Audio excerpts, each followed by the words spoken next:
하겠습니다. 국민의례는 시방강의상 생략하겠습니다. 먼저 시작에 앞서 매번 총회 장소와 따뜻한 음료 다가를 흔쾌히 협찬해 주신 중부교회 민경식 목사님 감사드립니다.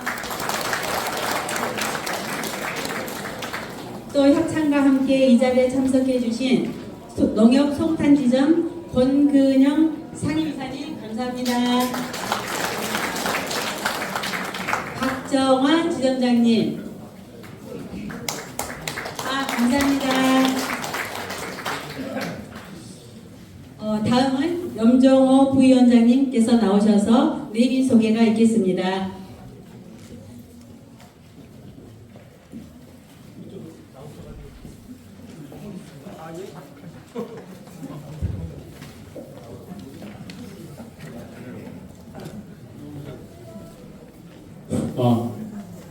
안녕하십니까. 저는 태평양과 대책위원회에서 부위원장으로 활동을 하고 있는 염종호입니다. 오늘 우리 내빈을 제가 10분을 초대해서 다음은 전우현 위원장님 나오셔서 우리 대책위 활동사항 등 국토부 LH 면담 결과 보고가 있겠습니다.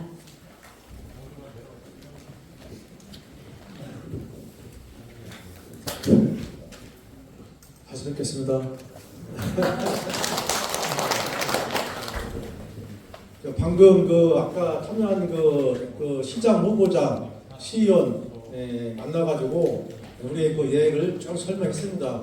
그 재선 되게 되면 꼭 도와달라고요. 올려주세요. 내가 해야 되나? 뭐 올려주나?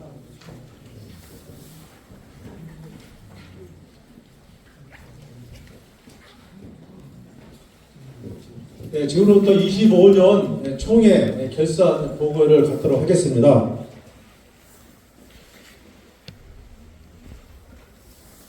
진행 순서는 25년도 활동사항, 주활동사하고 국토부 면담, 그다음에 20년도 추진계획 순으로 보고 드리겠습니다.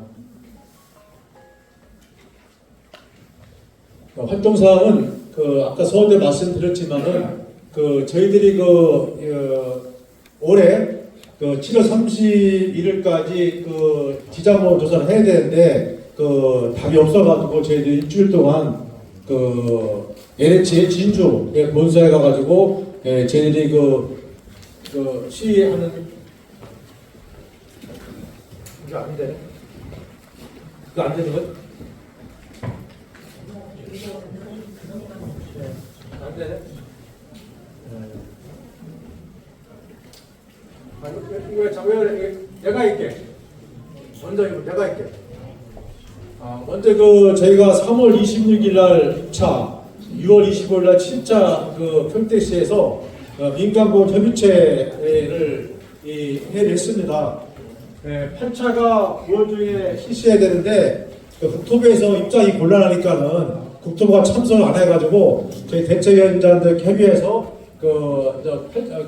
8차는 실시를 안 했습니다. 아까 말씀드렸지만 우리가 지구 지정된 날로 121일에 기본조사 현장 조사를 해야 되는데 안 해가지고 저희들이 평택 LH 찾아가가지고 왜 7월 30일까지 왜 현장 지장 조사를 안 했느냐 가서 따지는 장면입니다.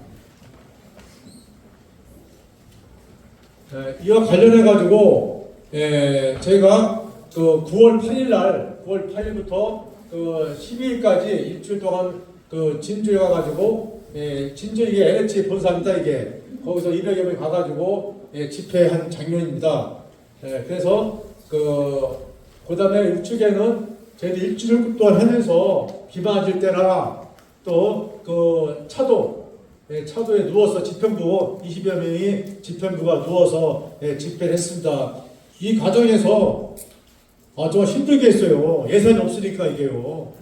버스비도 뭐 100만 원 들어가야지, 이거 차 해야지. 근데 힘들었습니다, 진짜 이게 그 과정에서 다행히 우리 삼리자님께서 여기 진주에서 한 40분 거리 산청이 주택이 있어가지고 그분이 그거를 무상으로 그 대여줘 가지고 거기서 우리가 저녁에 제목 끝나면 7시에 끝나면은 반찬 준비해 가지고 그걸 밥 끓여 먹고 그렇게 했어야 되드리게요. 돈이 없어 가지고 이게 다른 대책위는 뭐 이렇게 호텔에서 샀다고 그러는데 우리는 그게 어려운데 안 되더라고요. 이게요. 그렇게 해서 저희들이 일주일간 어렵게 하고 2명이 또 어르신들 우리 감사님하고 저 또 한 분 저 뒤에 서시는 분 그 쓰러져 가지고 접종신데 쓰러져 가지고 또 병원에 더워가 실려간 사례도 있습니다. 예. 갔다 왔습니다. 자, 네. 네, 동영상 동영상 나오나? 여기 사무국장님 동영상 나오나 이거?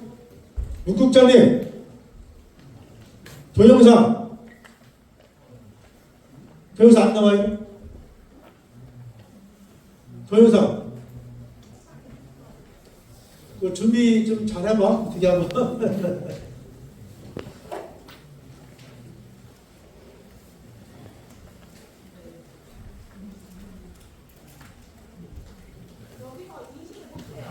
어딜 가? 자, 그럼 안 된다 이거지? 동영상 우리가 저기 현실에 맞는 동영상은 제가 30짜리 해놨는데 여기가 진짜 안 되는 게요. 저희가 그렇게 했고 요 관련해 가지고 저희들이 그 사회 면담을 4차례 면담을 실시했어요. 저 위에가 그 본사 그 차장 요걸 야전에서 저희들이 나와라. 우리가 끌려다니는 것 같아가지고 네 현장에 나와라 해가지고 여기 기획팀장, 보상팀장 불러다 놓고 저희들이 이제 요구를 했습니다. 예, 어떻게 진행될 것이냐. 예, 그래서 그 요구하는 장면입니다. 이게. 다음.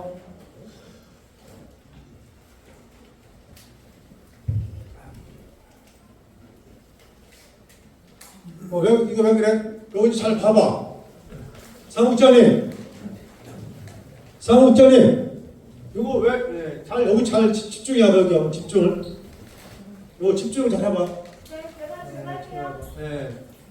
자, 그래서 그날도 면담을 실시를 했는데, 그, 예정만 자꾸 얘기하고 구체적 답변을 안 하더라고요. 이거를. 그래서,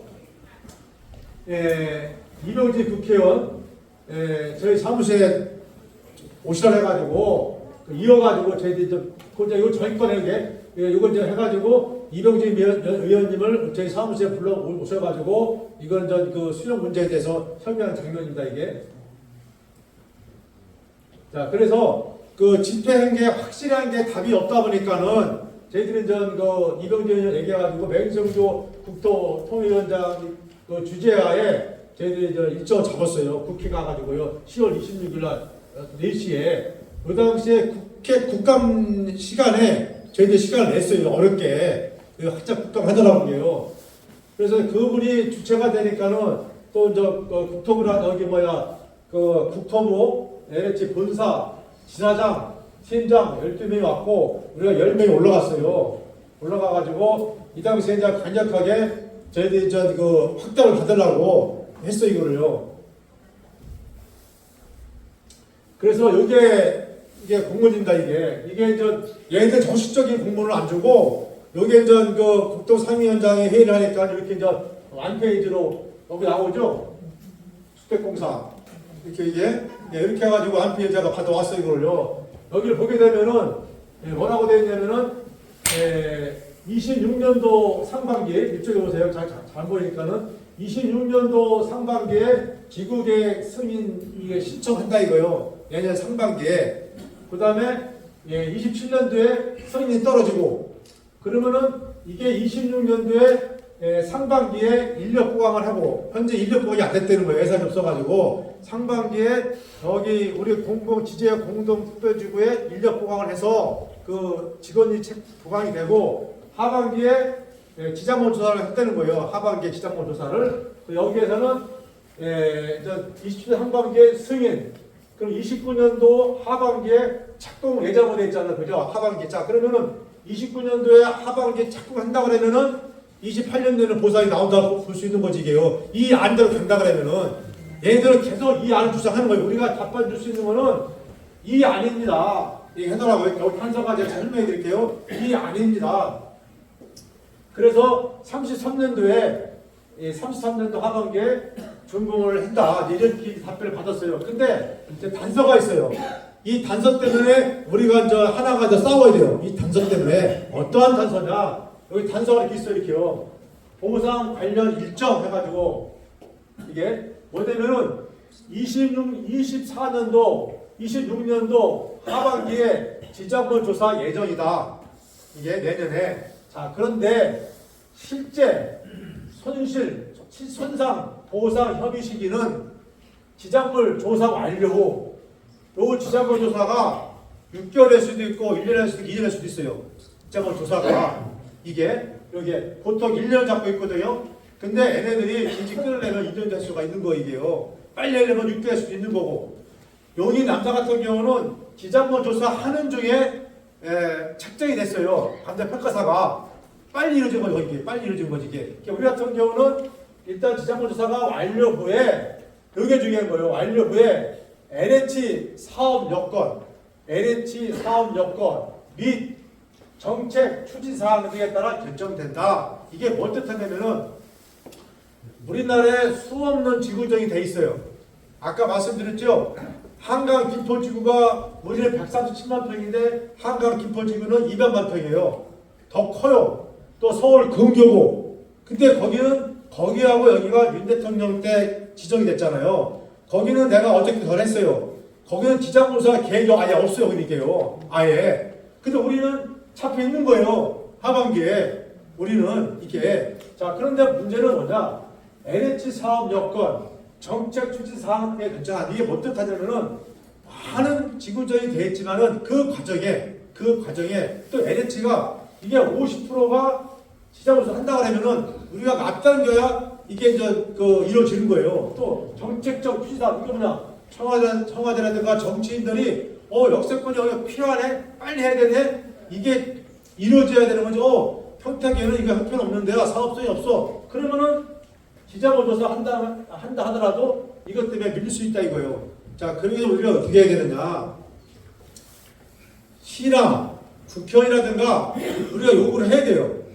우리가 단합된 모습으로 모여가지고 필요하면 집회도 해야 되고 필요하면 가서 면담도 해야 되고 그래서 우리가 이 여건을 이거를 우리한테 유리하게 만들어야지 이거를 그냥 가만히 있으면은 이 여건에서 밀릴 수 있다 이거예요. 우리가 이게 이해 가시죠? 예? 이런 일정이 나왔다 하더라도 이렇게 일정이 나왔다 하더라도 여기에서 변수가 있다 보니 우리가 이걸 하기 위해서는 우리 대체위가 똘똘 뭉쳐가지고 새로운 시장 누가 시작할지 모르겠지만은 우리한테 관심 있는 분들 돼야 돼요. 그죠? 우리가 관심 있는 국회의원이 돼야 되고 여기에 관심 있는 시장이 돼야 되고 여기에 관심 있는 시의원이 돼야 된다 이거지요. 여기에 관심 있는 사람 되면 안 돼 이게요. 그죠? 그래서 이런 변수 여건을 우리가 해결하기 위해서 우리가 단합이 돼서 우리가 해서 이대로 진행이 될 수 있도록 우리 노력해야 된다. 이해 가셨죠?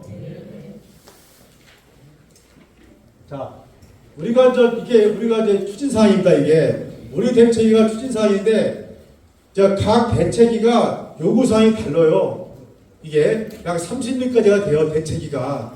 근데 그 대책위에 토지주의 사람들이 어떠한 사람이 들어와 있냐에 따라 달라 또 이게요. 쉽게 말해가지고 땅 많은 사람들은 땅만 또 요구하는 게 또 있고 주택 있으면 주택만 또 요구하는 그 대책위가 있어요. 근데 우리 대책위는 땅과 주택이 다 있어요. 예, 그러다 보니까 우리는 이렇게 이제 필요한 부분을 이렇게 만들어서 드려야 해요. 예, 다른 대책이 없는 이게. 그래서 여기 보게 되면 뭐냐면은 용적률 상상. 우리가 여기 원룸 가지고 계신 분도 있잖아요. 이게 180% 허가 되어 있는데 남양주 같은 데가 200% 진 적이 있어 이거를요. 이걸 요구하는 겁니다. 이게 200%를 줘야 더 크게 집을 줄 수 있는 거예요. 또 주차 문제가 또 따라가잖아요. 그러니까 주차도 공원에 지하 주차 해달라요. 공원에. 추세가 외국 같은 데 다 그래요. 외국 같은 경우가. 도덕 같은 경우는 그게 없다 보니까는 좀 복잡한 겁니다. 여기는 아예 아예 기초부터 지하에 주차를 낸다달라고 합니다. 그러면은 우리가 원룸 가지고 있는 사람이 주차장이 7대 필요하면은 4대는 들어가면 되는 거, 4대는. 그래, 조성비도 부담해주고, 요게 시에서 오케이 하면 돼요. 요게. 그래서 시도 이런 추세로 아까 얘기 나왔잖아요. 이렇게 이제 시와 LH와 우리 대책위가 요구하게 되면은 저런 두 분에서 용적률 향상과 또 지하 주차장 그렇게 이제 요구할 겁니다.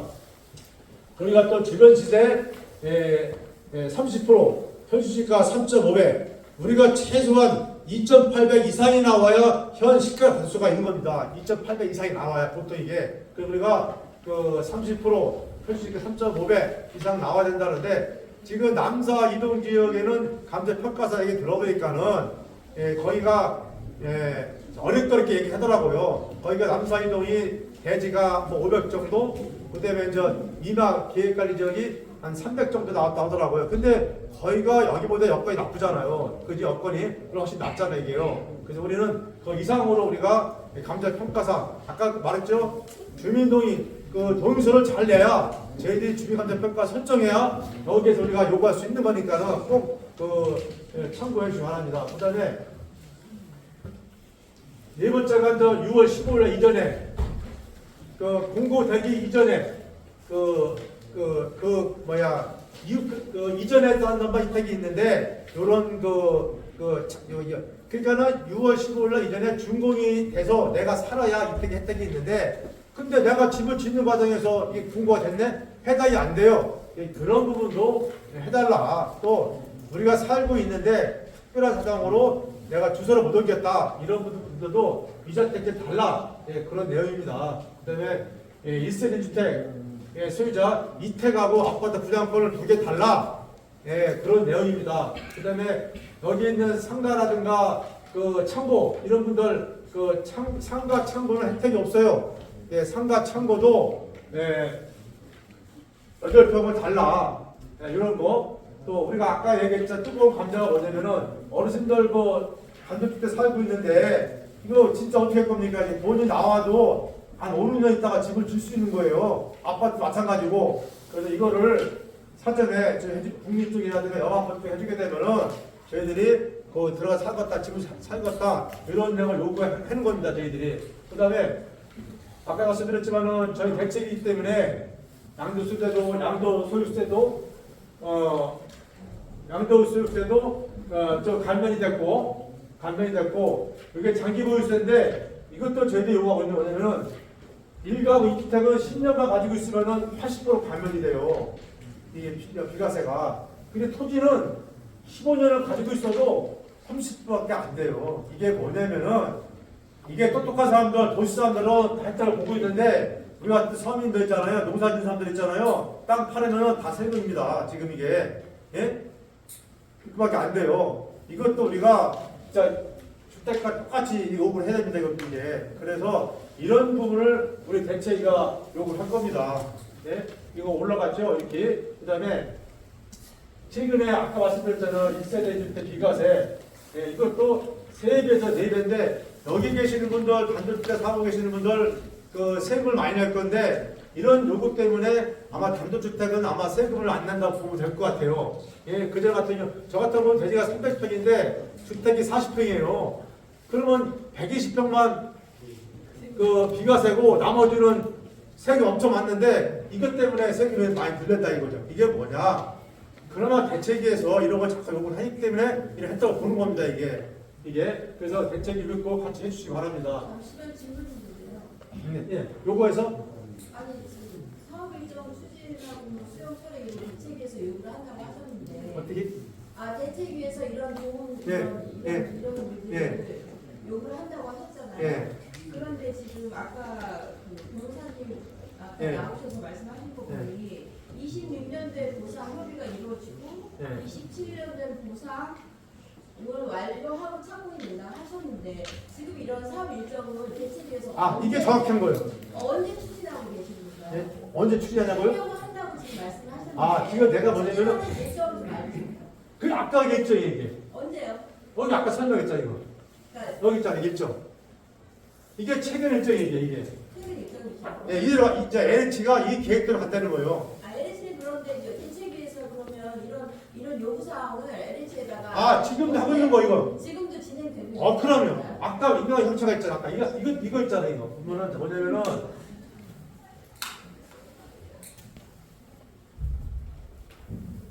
여기 있잖아 이거. 아 이렇게 회의하면서 계속 그럼요. 진행하는 진행하는 거예요. 1대 0은 그럼 여러 가지 한 8, 7가지가 되는데 그중에 그 수용된 건 몇 건이나 되나요? 현재 아까 너 설명했잖아. 아까 여기. 현재 시점으로. 네. 여기 아까 설명했잖아요. 자, 여기까지요.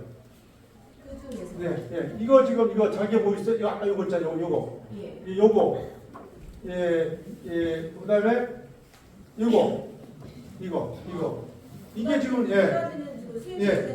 이거 지금 바뀌어가잖아요. 이렇게. 예. 그다음에 요거가 있어야 그리고 이제 이거 아까 얘기한 그 용적률 향상이라든가 공원 저장 그 아까도 그 얘기했잖아요. 분별 검토해야 된다고. 예. 그렇죠? 이해 갔습니까? 더 궁금한 거는 화요일 날 오시면 디테일 다 면담해 드릴게요. 자, 우리가 이제 제2사무실을 또 계속 합니다. 예, 이게 20평 되는데, 여기 이제 우리 그 집행부에 계시는 분이 지제역사 뒤에요. 이쪽이 지제역입니다. 그 학교이에요. 여기에 이 건물인데, 우리가 이번에 이거 저기다 간판 다 받았어요. 해가지고 받았는데, 이분이 여기가 그 지제동도 건물 있고 방주를 딱 있는데 저희 대책이 들어와서 같이 활동하고 있는데 어디 계시나? 신찬수 국장님 이럴 때, 네, 잠깐 나오셔 한번. 잠깐 나오세요.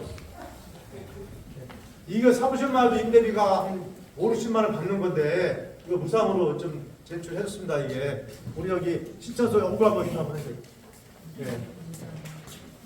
어구 한번 이상 보여주라고. 네.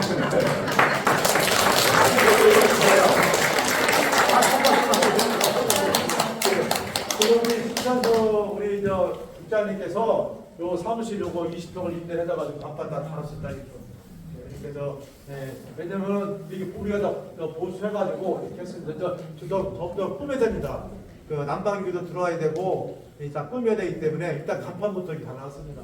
그래서 이게 그 지자본 조사를 내년에 하게 되면은 그 지제 역세권 그쪽이가 외부에서 오기도 낮고 여기는 우리 선제 마을에 가는 여기 찾아오기 어려운데 그쪽에는 좀 위치가 좋아가지고 했습니다. 이렇게 할 거고 여기서도 왼쪽 화요일 날 해보고 상담할 겁니다.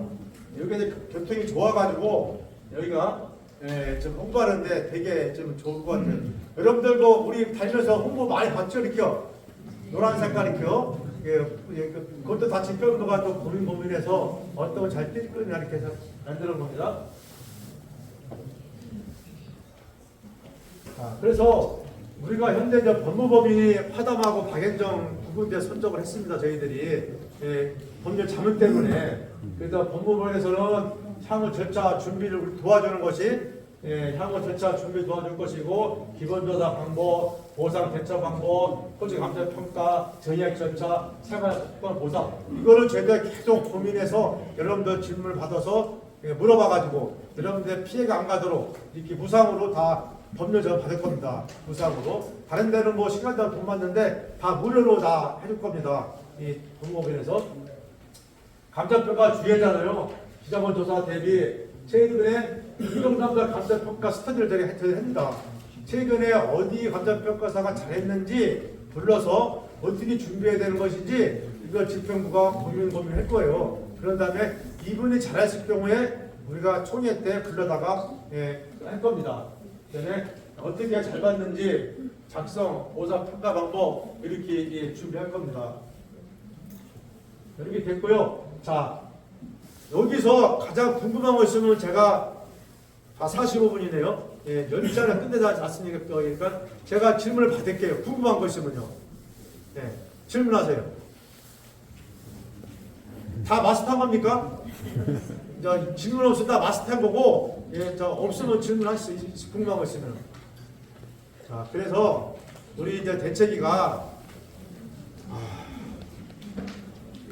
제가 이거 개인적인 제가 느낀 걸 말씀을 드릴게요.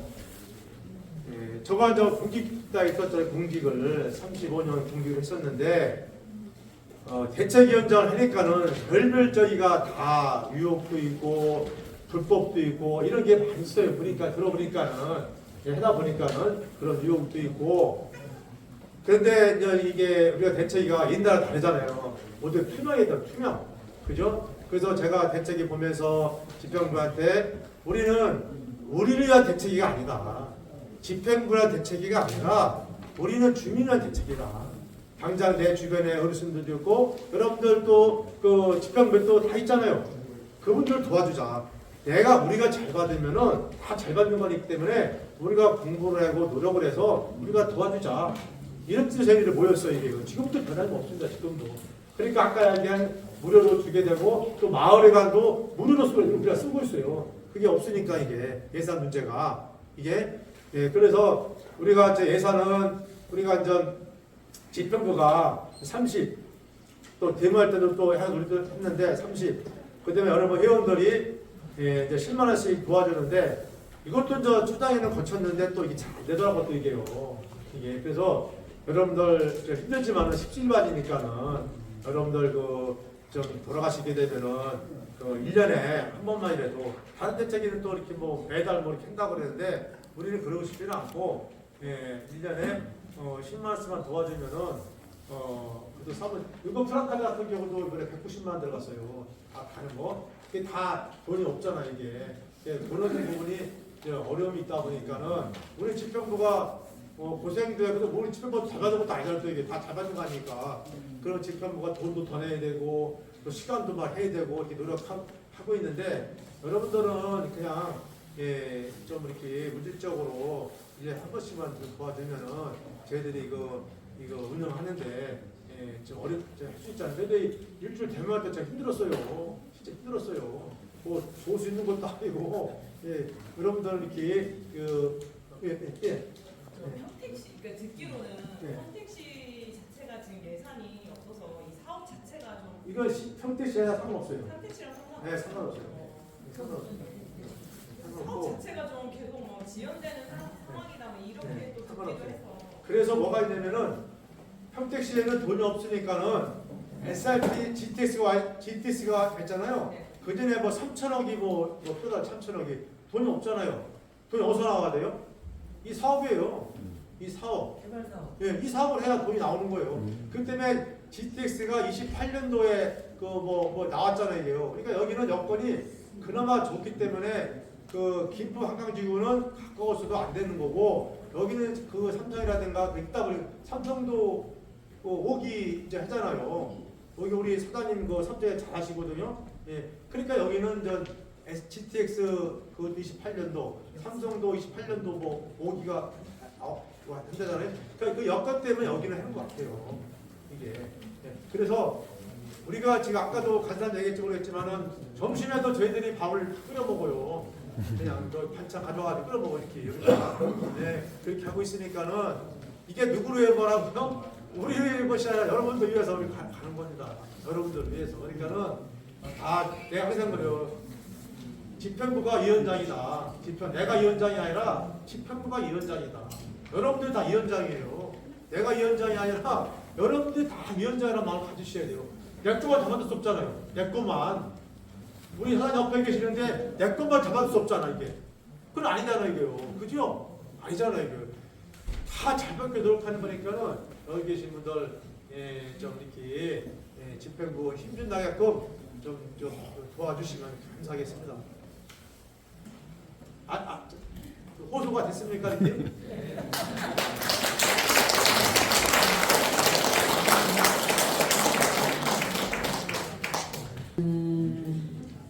대책위 경과보고가 있는데 아마 위원장님께서 아마 정리를 잘 하셔서 말씀해 주셨으니까 그거는 제가 생략하고요. 다음은 박춘미 감사님 나오셔서 감사보고가 있겠습니다.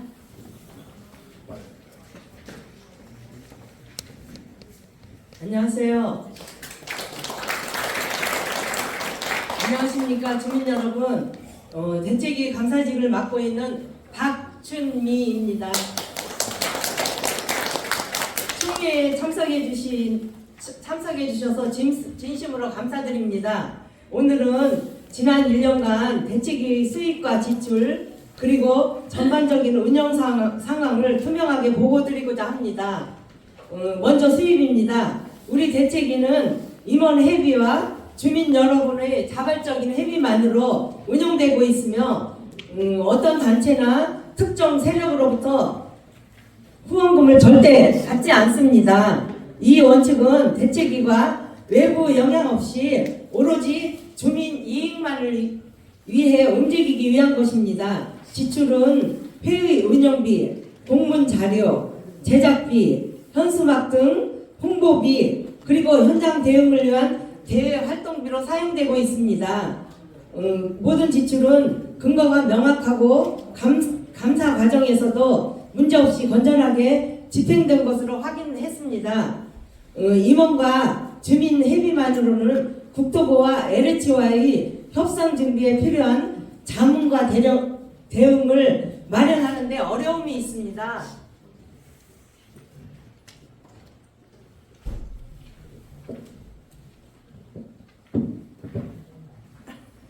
이게 안 넘어가네요.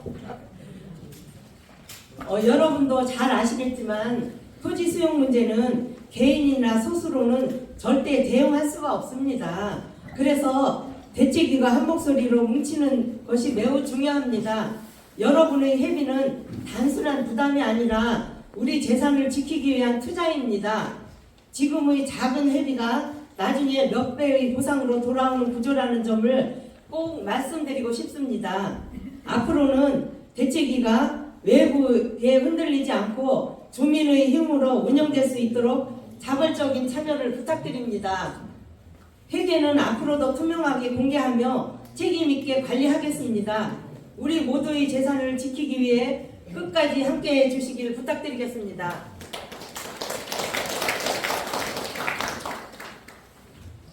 다음은 수익과 지출을 말씀드리겠습니다.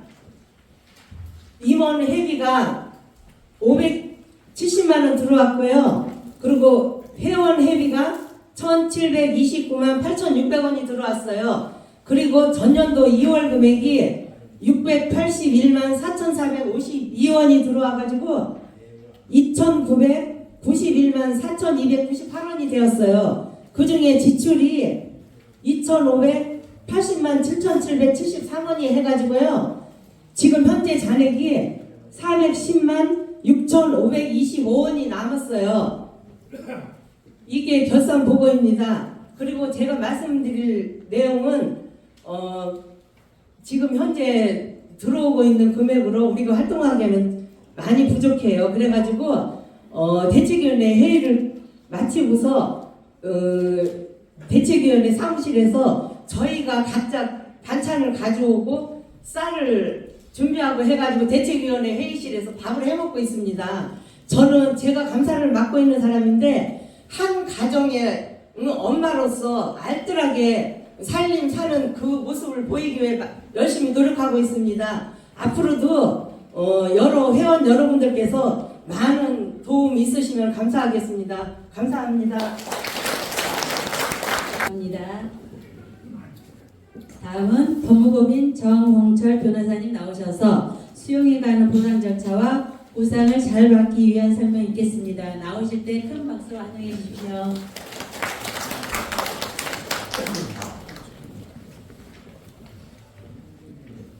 예, 반갑습니다. 법무법인 하당 정홍철 변호사입니다. 오늘 날씨도 춥고 연말인데 생각보다 진짜 많은 분들이 오셨어요. 그래서 저도 약간 어떤 말을 해드려야지 여러분들이 여기 온 시간이 아깝지 않도록 할 수 있을까 하는 여러 가지 생각을 하게 됩니다. 먼저 여러분들이 이제 궁금해하는 게 가장 큰 게 내가 보상을 위해서 무슨 일을 해야 될까? 라는 게 일단은 제일 이제 첫 번째 화두처럼 이제 생각나실 건데 여러분들은 오늘 보상을 위해서 어떤 일을 하셨냐? 오늘 벌써 큰일 하셨어요. 왜 그러냐면 보상이 어차피 있으면은 우리가 우리 목소리를 관철하기 위해서는 어쩔 수 없이 지자체장이라든지 지역 의원들의 힘이 필요합니다.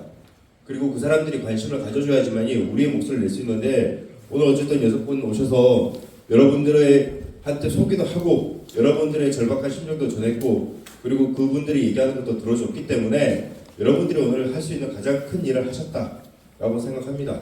물론 이 자리가 이제 정치적인 자리가 아니다 보니까 의원들이 나와서 이렇게 설명하고 인사하는 게 약간 불편하실 수는 있어요. 하지만은 그걸 좀 감수해 주셔야지 의원들도 자기가 의원이 된 다음에 여러분들 덕이다 생각하고 좀 더 관심을 가지고 이 지역을 위해서 노력해 주지 않을까 그렇게 생각합니다. 그래서 좀 양해를 부탁드리고요. 예, 오늘 이제 설명을 드리면 제가 몇 가지 안에 대해서 이제 궁금해하시는 거나 이런 것들은 또 질문을 받을 거예요. 제가 이 자리에서 설명한 게 지금 한 3번째 정도 지금 오는 것 같은데 간략하게 절차라든지 그런 걸 설명드렸는데 나머지는 궁금한 점 제가 감안해서 드리겠습니다. 맨 먼저 항상 제 소개부터 하게 되는데 제 소개는 생략할게요. 저는 어쨌든 보상과 관련돼서 한 18년 정도 지금까지 변호사 생활을 하면서 쭉 일을 해왔고 지금도 여러분들처럼 이제 보상을 받는 지역에서 지속적으로 일을 하고 있습니다. 그리고 제가 하담TV라는 이제 유튜브 채널을 운영하면서 보상과 관련돼서 여러분들이 궁금해하실 만한 점에 대해서는 쭉 설명을 해놨어요. 보상이 토지 보상 이런 부분만 하나만 되는 게 아니라 여러 가지 지역에 다시 재정착을 하기 위해서 주어지는 보상들이 있습니다. 이런 부분들에 대해서도 여러분들이 설명이 필요하다면 오늘 이 시간에 다 못하더라도 감안을 하셔서 참고하시면 될 것 같습니다. 예, 저는 보시다시피 여러 지역에 가서 설명회를 쭉 이때까지 해왔고 있고요. 일단 우리 지역부터 설명을 드릴게요. 우리 지역은 일단 저렇게 노란색으로 표시된 지역이고 굉장히 넓습니다. 지금 130만 평 정도 되면은 지금 여의도, 서울의 여의도보다 더 큰 새로운 신도시가 들어서는 지역이에요. 그러다 보니까 개발하기 위해서 여러 가지 절차도 필요하고 보상금에 따른 예산도 많이 필요하고 여러 가지 힘든 부분이 많습니다. 그래서 사업이 그렇게 속력 있게 붙진 않았어요. 여러분들이 벌써 제가 여기서 3번째 협의 보상이 되기 전에 3번째 정도 하고 있다는 거는 아직도 사업이 천천히 진행되고 있다. 더군다나 지구 지정 모시는 작년에 되었기 때문에 향후 보상이 되려면은 그래도 아무리 빨라도 내년 말 아니면 내후년 초 그 정도까지 가야 되지 않을까 그렇게 생각이 듭니다.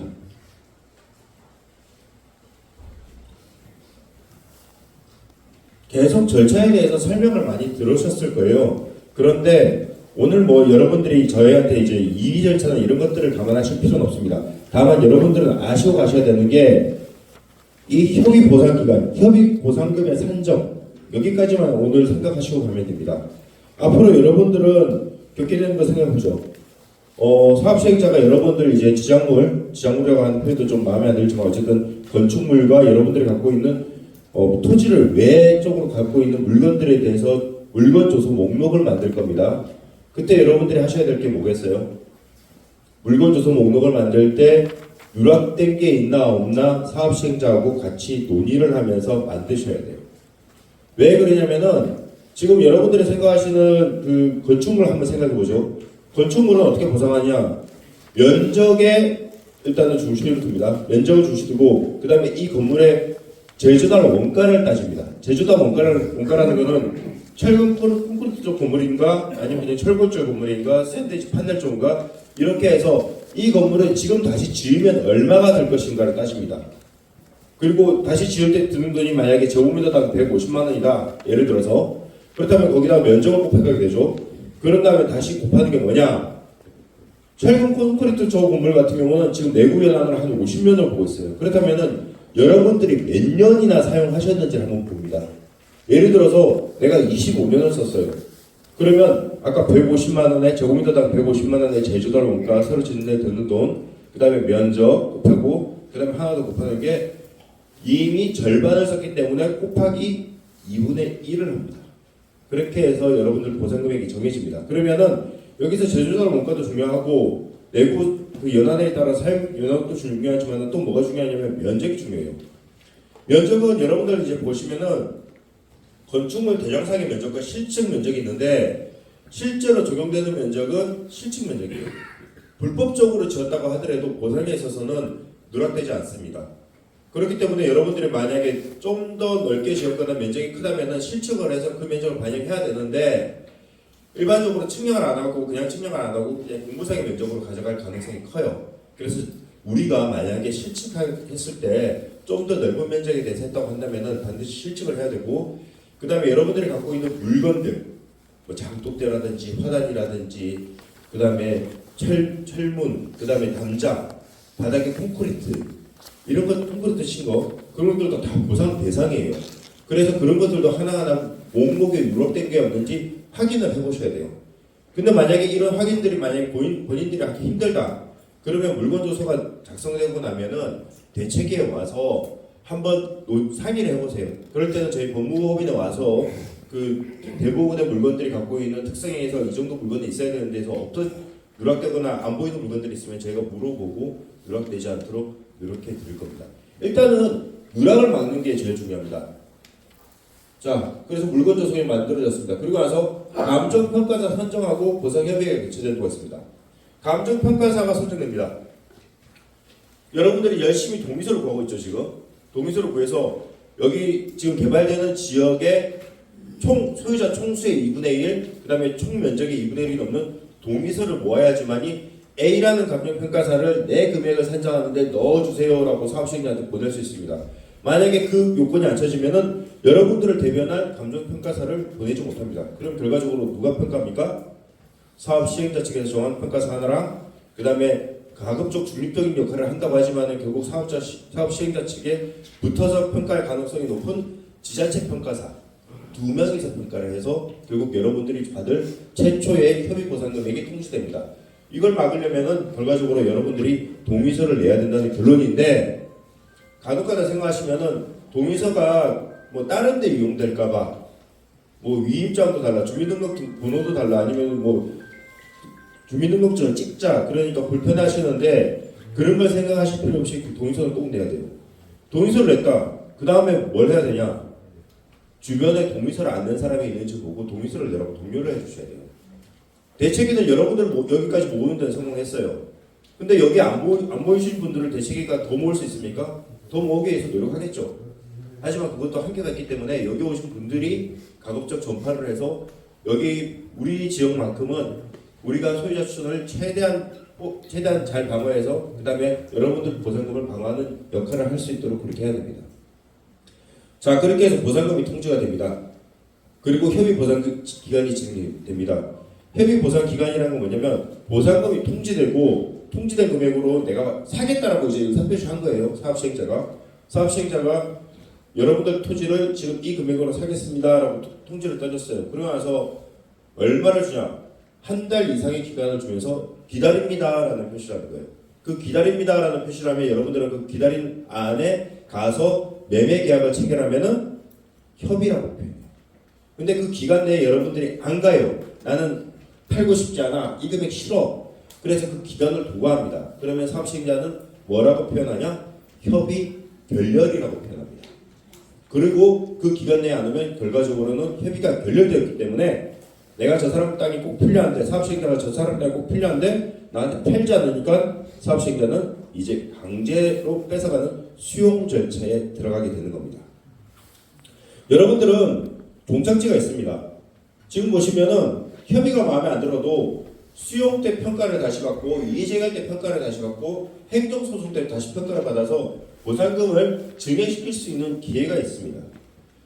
자, 협의 때 평가를 받았는데 평가를 받고 나서도 하나, 둘, 세 번의 평가를 추가적으로 기간별로 받으면서 보상금을 증액시킬 기회가 있습니다. 그런데 이 기회가 여러분들한테 굉장히 유리하게 들어갈 수 있는 기회냐?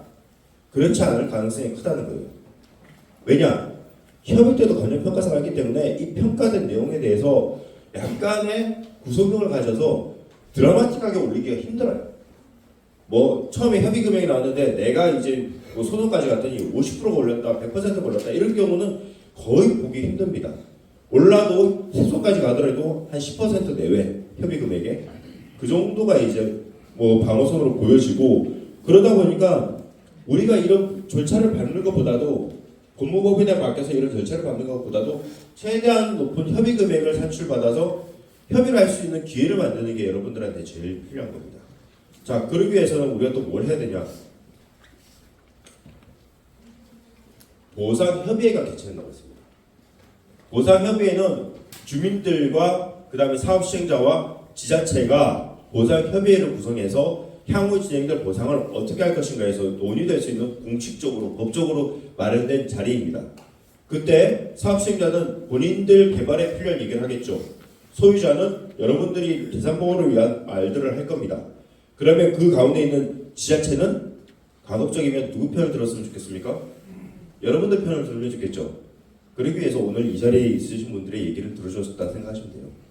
자, 그렇게 해서 여러분들이 최대한 반영할 수 있는 보상협의회를 구성해서 얘기를 합니다. 보상협의회에서는 어떤 얘기를 할 수 있냐? 향후 협의 금액이 정해질 때 평가사들이 어떤 기준을 할 것인가에 거기에 대해서 문제를 따져볼 수도 있고요.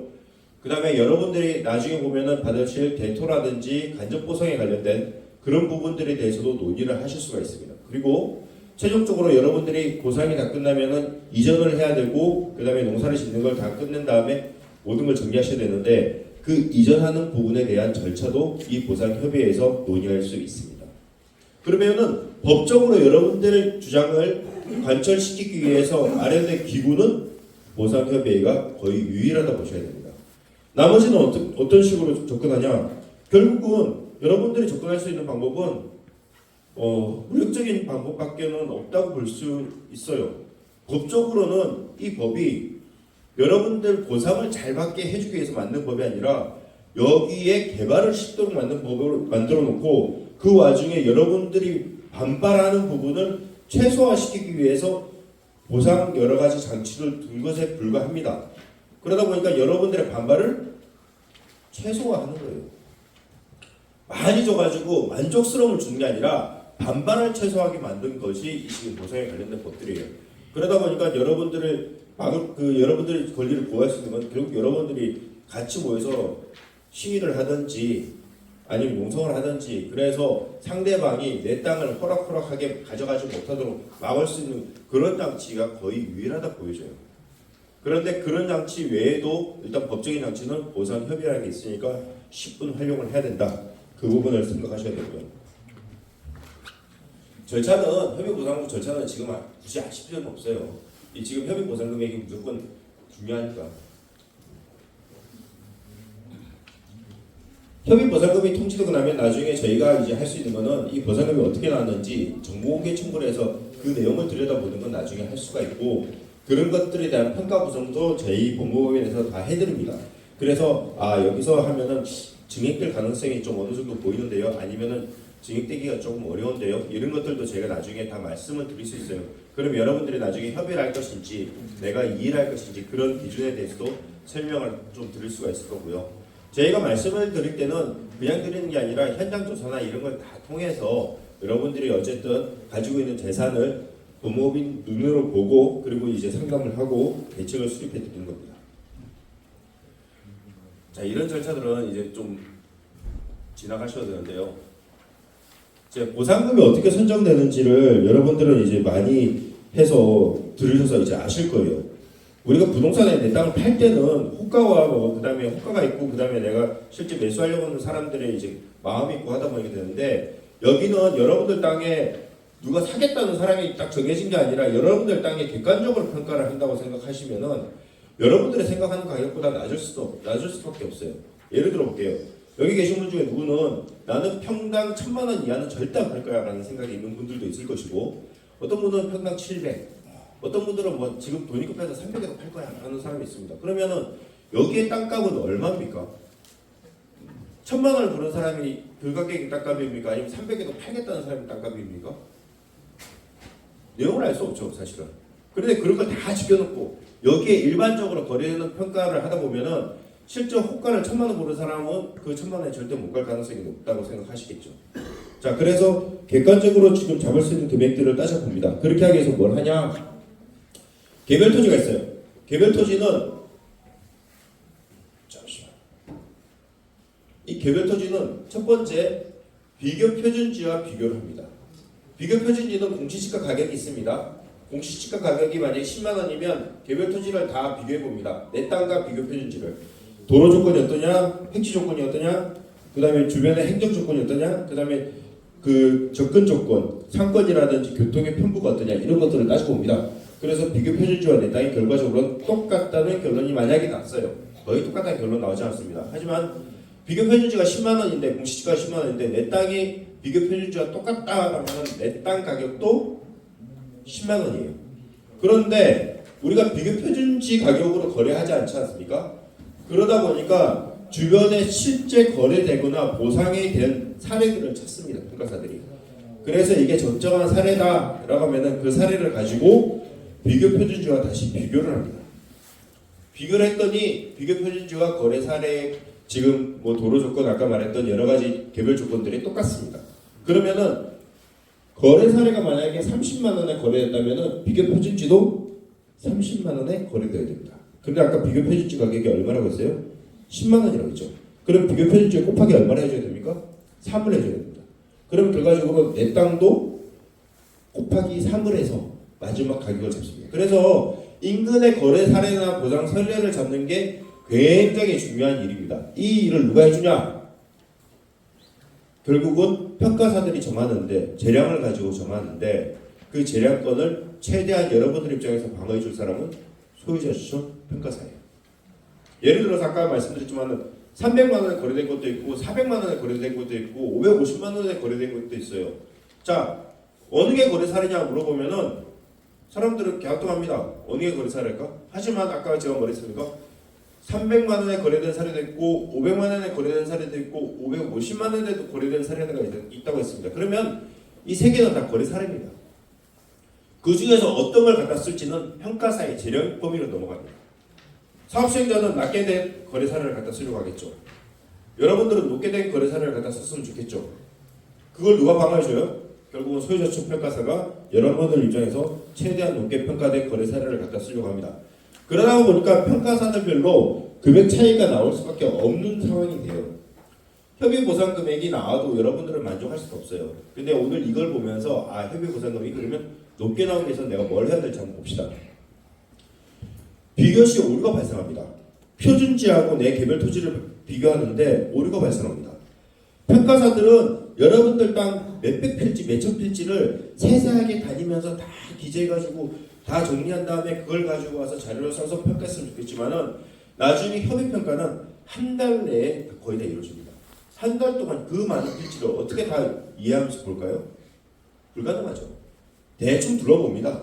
도로 조건에 따라서 이쪽에 환경이 어떤지 한번 쭉 둘러봅니다.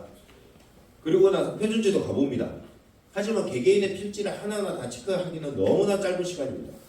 그러면 어떻게 하냐? 여러분들이 개별 공시지가라고 받는 평가 금액이 매년 있습니다. 그죠? 개별 공시지가 여러분들한테 주어지죠? 표준지 공시지가를 받는 사람도 있을 거예요. 그런데 어쨌든 개별 공시지가를 거의 다 받으실 텐데 이 개별 공시지가는 어떻게 하냐? 일단 표준지 공시지가 상승분을 평가사들이 정하고 나갑니다. 그러면 나머지는 지자체에 있는 개별 공시지가 담당 지가 담당 공무원이 표준지가를 기준으로 해서 아까처럼 여러분들 토지에 대한 정보를 가지고 있고 그 정보를 넣어서 표준지 공시지가 대비 개별 공시지가 가격을 정합니다. 그래서 여러분들 토지 특성이 지금 지자체에 다 있어요. 도로 조건이 어떠냐, 모양새가 어떠냐 이런 부분들이 다 준비가 돼서 지자체가 보유하고 있습니다. 그래서 여러분들 개별 공시지가를 그걸 가지고 산출하는 겁니다. 그런데 평가사들은 그 자료를 접근해서 볼 수가 있어요. 그러면 여러분들 개별 토지를 하나하나 다 보지 않고 결국은 시에서 보유하고 있는 그 자료를 가져다가 엑셀이라는 프로그램을 쫙 돌려버리면 숫자가 다 생각하고 이루어집니다. 그렇게 해서 여러분들 금액이 나옵니다. 그런데 그 개별 공시지가를 위해서 갖고 있는 지가 정보가 과연 여러분들이 지금 실제 갖고 있는 토지 이용 정보와 정확하냐라고 했을 때 정확하다라고 하면은 오류 발생이 덜할 겁니다. 그런데 정확하지 않다라고 한다면 오류 발생이 있기 때문에 저희가 계속 공시지가 할 때마다 그 토지 특성에 대한 의견을 지금 작성해서 여러분들한테 보내드리고 있습니다. 그게 이제 비교를 제어하기 위해서 여러분들을 위해서 도와드리고 있는 거고 이 부분이 쭉 진행되고 나면 나중에 실제 평가가 될 무렵에도 평가사들이 궁금해할 수 있고 아니면 여러분들이 꼭 하고 싶은 말이 있으면은 평가사들 개개인은 못하기 때문에 대책위 차원에서 여러분들 토지에 대한 모습을 보고 간략하게나마 내 특성에 대해서 실수를 안 하도록 의견서를 작성하는 걸 하실 수 있도록 저희가 도와드릴 거예요. 그건 나중에 평가가 직접 진행되면은 저희가 대책위에 상주하면서 여러분들을 상담하고 여러분들이 간략한 의견을 내서 어쨌든 비교시 오류 발생이 최소화되도록 저희가 도와드릴 겁니다. 일단은 비교시 오류가 발생합니다. 그래서 협의 금액이 낮아집니다. 두 번째는 이 지역이 개발됩니다. 이 지역이 개발되니까 주변 땅값은 어떻습니까? 주변 땅값은 들썩입니다. 만약에 여기가 100원짜리 땅이면은 주변에 이미 150원짜리 땅이 돼 있을 거예요. 하지만 내 보상은 150원으로 해주냐? 그게 아니라 개발이 없다는 전제에서 어떻게 하면, 그러면 일반적으로 개발이 없었다면은 평균적으로 얼마 정도 상승했을까 따져보니까 한 3%.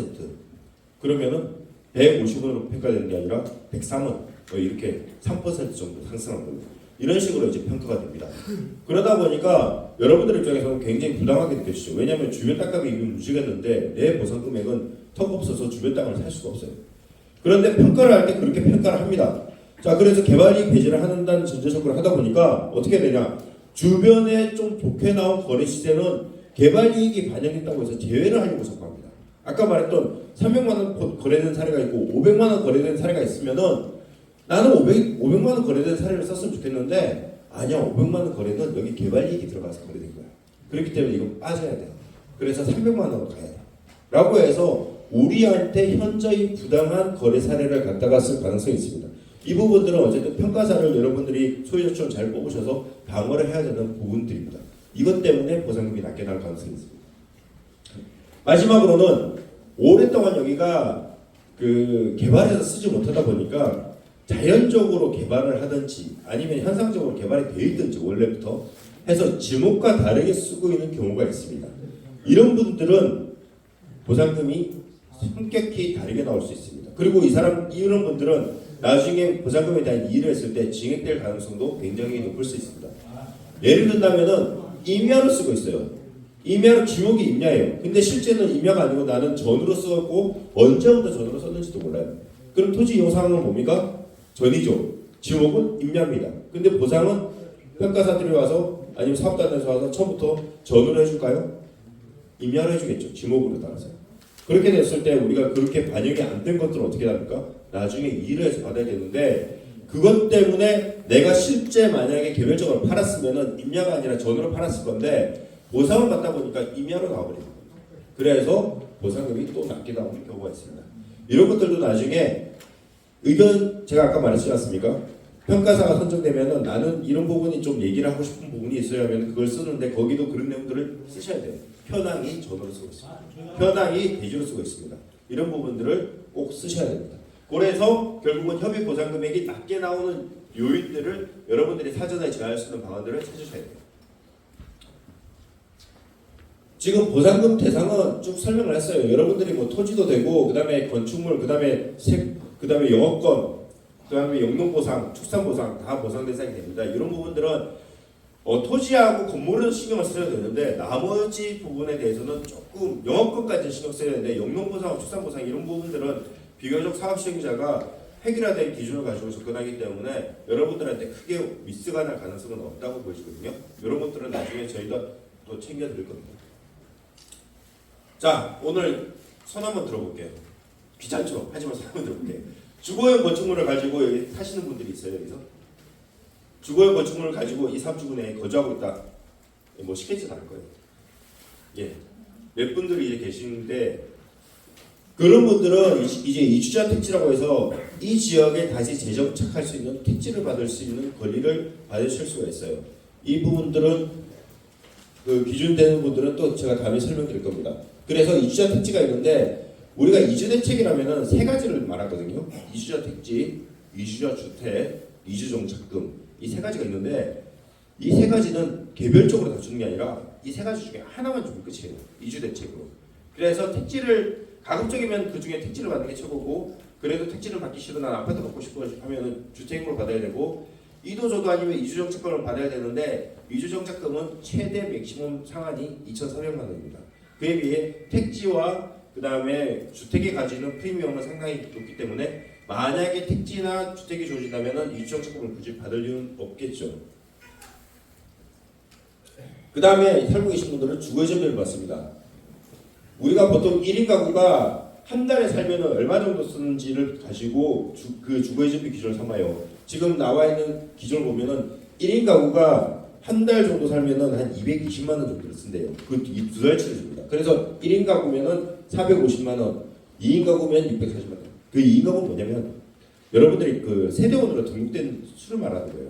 3인이 등록돼 있을 수도 있고 뭐 혼자 있을 수도 있고 5인이 있을 수도 있고 그런데 한 명 살 때하고 3명 살 때하고 한 달에 들어가는 돈이 3배가 드나요? 3배가 들진 않잖아요. 그죠? 왜 그러냐면은 혼자 살면은 집값도 내가 내야 되고 인터넷도 내가 내야 되고 다 내가 내야 되는데 같이 살면은 공유하는 부분들이 있기 때문에 아무래도 좀 만만하게 드러나죠. 그래서 1인 가구는 450인데 3인 가구는 900만 원이에요. 그래서 1인 가구 곱하기 2가 되면 한 3인 가구 정도가 되는 거고 요 정도 금액은 추가로 받을 수 있습니다. 이거는 주거용 건축물을 가지고 사시는 분들에 한해서 말씀드리는 거예요. 마찬가지로 이사갈 때 드는 이사비도 받을 수 있고요. 그 다음에 여러분들이 이제 농업을 하거나 아니면은 영업을 하시는 분들, 축산업을 하시는 분들은 생활대책용지라고 해가지고 6평에서 8평 정도의 상업용 용지를 받을 수 있는 권리가 있어요. 이거는 인터넷에서 찾아보면 많이 나올 겁니다. 6평, 8평을 주는데 6평, 8평을 가지고 여러분들이 건물을 지을 수 있습니까? 못 짓죠? 그러면 이거는 뭘로 하라고 하냐? 조합을 결성해 오는 거예요. 조합을. 6평, 8평 권리를 가진 사람들이 모여가지고 조합을 하나 결성해 와. 그럼 그 조합에 400평짜리, 500평짜리 땅을 줄 거야. 그러면 이들끼리 모아서 개발을 하든 이들끼리 모아서 팔든 그건 알아서 해. 라는 겁니다. 그러면은 내가 6평, 8평 받을 권리를 가지고 조합에 들어갑니다. 그러면 나는 이제 이 조합원으로서 되고 이 권리는 다른 사람들한테 팔 수 있어요. 팔 때 프리미엄이 뭐 아주 작게는 1,000만 원, 많게는 한 5천만 원까지 프리미엄이 붙습니다. 그래서 내가 결과적으로 영업을 하면서 희생당하는 부분에 대해서 이런 걸 조금 많이 할 수 있는 간접 보상이 있어요. 그리고 협의 양도인 택지가 있고 협의 양도인 택지는 아까 협의 금액이 나왔는데 협의 금액이 좀 마음에 안 들어도 그냥 그거 받고 끝낼래요 하면은 사업 시행자가 그래 우리 사업을 도와줘서 고마워 하면서 너 협의를 했으니까 우리 여기 개발되는 택지를 우선 받을 권리를 줄게 라고 해서 협의 양도한 사람한테 주는 택지가 있습니다. 일반 시세보다는 좀 쌉니다. 일반 시세보다는 좀 싸요. 그렇다고 해서 아주 싸진 않고 감정가로 줍니다. 감정가. 감정가가 분양가보다는 조금은 낮습니다. 그래서 이제 이익을 볼 수 있습니다. 그 다음에 아파트로 원하면 아파트도 받을 수 있어요. 근데 중요한 거는 협의 양도인 택지와 주택이 무제한으로 공급되지 않아서 협의하는 사람이 300명인데 주택과 토지는 뭐 100개밖에 없다. 그러면 200명은 협의만 하고 끝날 수도 있어요. 그래서 이런 것들은 사전에 어느 정도 그 수량이 확보되어 있는지 꼭 확인을 하시고 접근하셔야 합니다. 대토보상이 있습니다. 대토보상은 지금 제가 말씀드리기는 좀 그래요. 왜 그러냐면은 분명히 나중에 보상금을 받았는데 이걸 보상금으로 받지 않고 돈으로 받지 않고 나중에 4년 5년 지나서 여기 개발된 땅으로 해가지고 내가 받겠다. 그래서 그 개발된 땅 가치만큼 내가 받겠다 해서 대토로 받겠다는 그 보상금 대신 토지로 받겠다고 하는 분들이 있으실 수 있어요. 근데 그거는 나중에 어떤 땅이 나오는지 얼마에 나오는지 그 내용을 보시고 결정하셔야 돼요. 자, 오늘 여기까지 딱 들으니까 내가 토지 보상에 받을 수 있는 게 그냥 내가 살았으면 주거용 건축물을 가지고 살았으면은 이주자 택지라는 걸 받을 수 있구나. 내가 여기서 영농이라든지 영업을 했으면 생활대책 용지를 받을 수 있구나. 라는 건 이제 하는 분들을 지켜두고 지금 협의를 하면서 얻을 수 있는 게 뭐가 있었어요? 대토가 있고 협의 양도인 택지가 있죠. 자, 이걸 선택할까 안 할까? 어떨 때 이걸 선택할 수 있을 것 같아요? 첫 번째는 협의 금액이 잘 나와야 돼요. 협의 금액이 잘 나와야지 대토를 하더라도 내 금액이 내가 10억치 땅을 갖고 있는데 10억이 나왔으니까 10억치 땅을 받아야지 하는데 내 땅이 10억치 가치인데 7억 나왔으면 난 7억치 가치를 받을래라고 해서 그렇게 할 수 있어요? 못하죠. 그리고 협의 양도인 택지는 협의를 해야 되는데 내 땅이 10억짜리 땅인데 협의 양도인 택지를 받기 위해서 그거 좀 프리미엄 받기 위해서 한 1억짜리 프리미엄 받기 위해서 협의를 한다. 내 땅이 10억짜리인데 7억 받고 1억 프리미엄 받으면 8억인데 근데 내가 거기 협의를 해가지고 얻는 이익이 뭐예요? 그러면 결과적으로는 거기에는 선택지가 아닌 거예요. 그래서 여러분들이 가지는 선택지를 다양하게 가지려면은 첫 번째는 무조건 협의 금액이 잘 나와야 됩니다. 나중에 소송을 해가지고 협의 금액이 잘 나온다, 보상금 잘 받았다 이것보다는 첫 번째 진행자는 협의 금액이 무조건 잘 받아야지만이 여러분들의 선택지가 넓어진다. 그걸 꼭 생각하셔야 돼요. 그러다 보니까 이제 마지막은 결과적으로는 간접보상 여러분들 주는 뭐 택지라든지 이런 것들이 있으면 결과적으로는 조건은 위치입니다. 그리고 공급 가격입니다. 공급 가격은 차지하고 위치는 되게 중요한데 여기 처음에 땅이 조성되면은 위치에 따른 그 금액이 차이가 별로 나지 않아요. 어차피 땅을 다 수용했고 이게 다 공사를 했기 때문에 대로변의 땅이나 저 후면에 있는 산비탈의 땅이나 조성하는 가격은 거의 비슷합니다. 그러면 공급하는 첫 번째 가격도 거의 비슷해요. 그런데 나중에 시간이 지나서 보면 대로변에 붙어있는 땅과 저 산비탈에 붙어있는 땅은 나중에 거래되는 가격이 완전 다릅니다. 그리고 나중에 내가 임대형을 하더라도 임대가 되고 안 되고 차이는 현격히 다릅니다. 자, 그렇게 되면 어떻게 해야 됩니까? 결과적으로는 좋은 위치에 보상을 받고 위치를 선점해야 되는데 그런 것들이 여러분들이 임의대로 되지 않으니까 결과적으로는 여러분들이 대책위를 통해서 이런 부분들을 관철시키고 아까 보상협의회나 이런 공식적인 자리 아니면은 안 되면 비공식적으로라도 뭐 시위나 이런 것들을 통해서라도 무력을 통해서라도 관철시킬 수 있는 그런 영향을 하셔야 됩니다. 이제 저는 여기까지 하면은 대충의 문제는 설명을 드렸고요. 여러분들 이것도 아까 말했지만은 소유자촌이 꼭 필요한 이유는 소유자촌이 있어야지 여러분들 금액을 방어할 수 있고 소유자촌이 있어야지 하다못해 아무것도 안 하고 숨만 쉬더라도 소유자촌은 여러분들의 금액을 사업시행자보다는 더 쓸 수 있기 때문에 여러분들 금액을 단돈 1%라도 더 올릴 수 있는 계기가 돼요. 숨만 쉬어도 그렇게 됩니다. 근데 숨만 쉬는 게 아니라 여러분들을 위해서 적극적으로 방어해줄 소유자촌이 있다면 더 많은 보상금을 받을 수 있을 겁니다. 대책의 필요성에 대해서는 여러분들이 뭐 굳이 제가 여기서 설명을 안 해도 충분히 오늘 다 이해하셨을 거라 생각하고 오늘 어쨌든 이 자리 마련해 주셔서 감사하고요. 시간 내에 여러분들한테 조금이나마 도움이 되었으면 좋겠는데 어떨지 모르겠습니다. 어쨌든 감사합니다.